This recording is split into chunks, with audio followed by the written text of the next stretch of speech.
بسم اللہ الرحمن الرحیم۔ السلام علیکم۔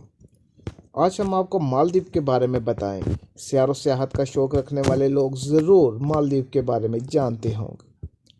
ٹورزم میں $325 ملین سالانہ کمانے والا یہ ملک پوری دنیا سے سیاحوں کو اپنی طرف کھینچتا ہے۔ مالدیپ ایک جزیرہ نما ملک ہے جس پر ان گنت سیاحتی مقامات موجود ہیں۔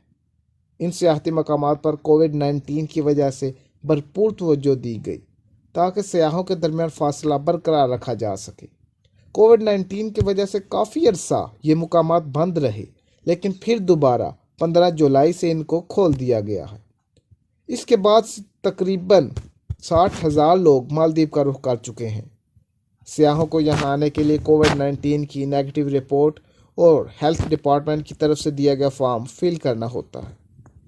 اس کے علاوہ سمندر میں واقع چھوٹے چھوٹے گھونسلوں کی شکل کے ٹیبل سجے ہوئے ہیں جس میں صرف 2 لوگوں کو بیٹھنے کی اجازت دی گئی ہے۔ اس کے علاوہ کھانے میں ایسی چیزیں شامل کی گئی ہیں جس سے مدافعتی نظام طاقتور ہو۔ مالدیپ کے علاقے اتفاشی جو کہ 3 جزیروں پر مشتمل ہے، اس بیماری سے نپٹنے کے لیے وہاں خاص اقدامات کیے گئے ہیں، جن میں کمروں میں کھانا پہنچانا، سپا، علاج اور یوگا کی سہولت شامل ہے۔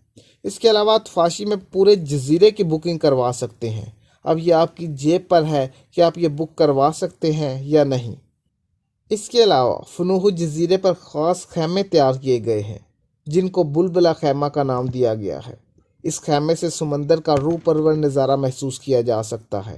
مالدیپ میں دہشت گردی اور سیکیورٹی کے خطرات ہونے کے باوجود سیاحت کے لیے آنے والے لوگوں میں دن بدن اضافہ ہو رہا ہے۔ اگر مالدیپ ان کو کنٹرول کر لے تو یہ دن دگنی رات چگنی ترقی کر سکتا ہے۔ مزید معلوماتی ویڈیوز کے لیے چینل کو سبسکرائب کریں اور ویڈیو کو لائک اور شیئر کریں۔ شکریہ۔